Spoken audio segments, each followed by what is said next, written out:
आइए 2023 के चुनावी नतीजों को जरा बारीकी से समझते हैं। और आज की हमारी केस स्टडी है मध्य प्रदेश की मनगवां सीट, जो हमें बताती है कि मतदाता आखिर सोचते कैसे हैं। तो सबसे पहले ये समझना जरूरी है कि मनगवा आखिर है क्या। ये एक ग्रामीण इलाका है और एक अनुसूचित जाति आरक्षित सीट है। देखिए, ये दो बातें, यानी इसका ग्रामीण होना और आरक्षित होना, यहाँ की पूरी राजनीति को एक खास शक्ल देती हैं। अब जरा इस नंबर पर नजर डालिए, 50.47%। ये आंकड़ा अपने आप में पूरी कहानी कह देता है। बीजेपी के जो उम्मीदवार थे, नरेंद्र प्रजापति, उन्होंने आधे से ज्यादा वोट अकेले ही हासिल कर लिए। किसी भी चुनाव में इसे एक तरफा जीत माना जाता है। और इसके मुकाबले में जो दूसरे नंबर पर थीं कांग्रेस की उम्मीदवार, उन्हें मिले सिर्फ 30% वोट, मतलब सीधा सीधा 20% का फासला। चुनावी मैदान में इसे एक बहुत बहुत बड़ी खाई माना जाता है। तो सवाल यही उठता है कि आखिर ये 20 पॉइंट की जीत का मार्जिन बना कैसे। इसका जवाब हमें सिर्फ हेडलाइंस में नहीं मिलेगा। इसके लिए जमीन पर उतरना होगा, लोगों की नब्ज टटोलनी होगी।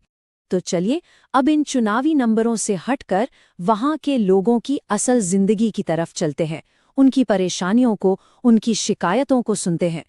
ये देखिए, ये कोई रिपोर्ट नहीं, ये वहां के लोगों की अपनी आवाज है। वो कहते हैं कि बिजली जब मर्जी काट दी जाती है और कभी-कभी तो सजा के तौर पर कनेक्शन ही काट देते हैं, और इसका सीधा असर पानी की किल्लत पर पड़ता है। तो अगर हम इन शिकायतों को एक जगह देखें तो तस्वीर और साफ हो जाती है। सबसे बड़ी दिक्कतें हैं बिजली, पानी जैसी बुनियादी सुविधाओं की। फिर आती है खराब सड़कें और स्कूलों की जर्जर हालत, जो कि बहुत खतरनाक है। और इन सब के ऊपर है नौकरियों की कमी और एक ऐसा प्रशासन जिस पर लोगों को भरोसा ही नहीं है। और जब व्यवस्था इस तरह नजरअंदाज करती है तो उसकी सबसे भयानक कीमत चुकानी पड़ती है। ऐसा ही हुआ जब स्कूल की एक दीवार गिरी और 4 बच्चों की जान चली गई। ये सिर्फ एक हादसा नहीं, ये उस अनदेखी का नतीजा है जिसकी शिकायत लोग सालों से कर रहे थे। देखिए, ये सिर्फ चुनावी मुद्दे नहीं हैं, ये संविधान में दिए गए सम्मान से जीने के अधिकार से जुड़ा मामला है।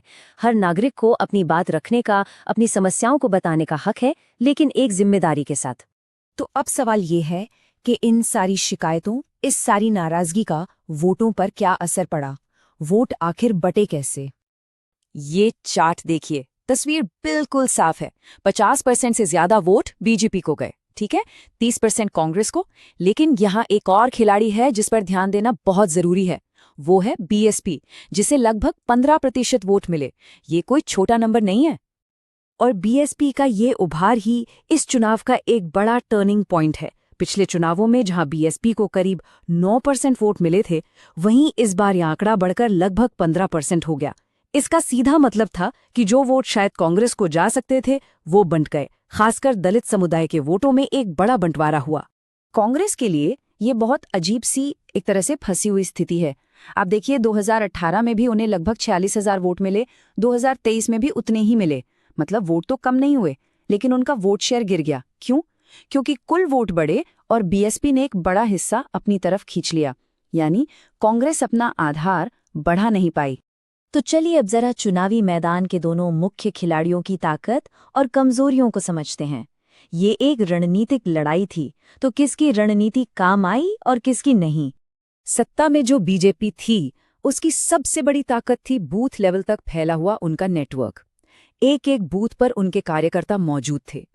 फिर लाडली बहना जैसी कल्याणकारी योजनाएं, जिनका सीधा फायदा लोगों को मिला। और एक अनुशासित कैडर जो सोशल मीडिया से लेकर जमीन तक हर जगह सक्रिय था। कमाल की बात यह है कि उम्मीदवार बदलने के बाद भी उन्होंने अपना 50% वोट शेयर बनाए रखा। और दूसरी तरफ कांग्रेस की मुश्किलें क्या थी? सबसे बड़ी बात, जमीन पर उनका संगठन बीजेपी जितना मजबूत नहीं था।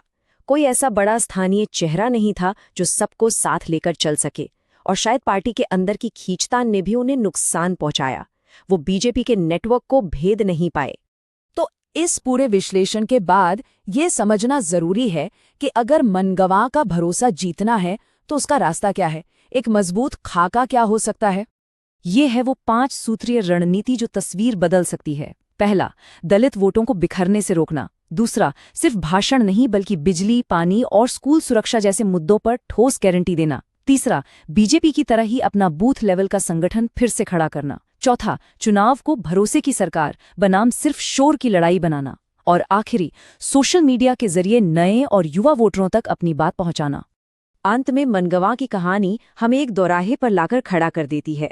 ये लोगों के लिए एक चुनाव है कि उन्हें किस तरह का शासन चाहिए। इस पूरी रणनीति के केंद्र में है नागरिकों की निजता और सहमति का सम्मान। भारत के digital personal data protection act के तहत लोगों की जानकारी का इस्तेमाल सही और पारदर्शी तरीके से होना चाहिए। एक मजबूत लोकतंत्र भरोसे पर ही बनता है। और इस लड़ाई का निचोड़ यही है, क्या जनता भरोसे की सरकार को चुनेगी या फिर ब्रांड के शोर को? ये दो बहुत अलग रास्ते हैं।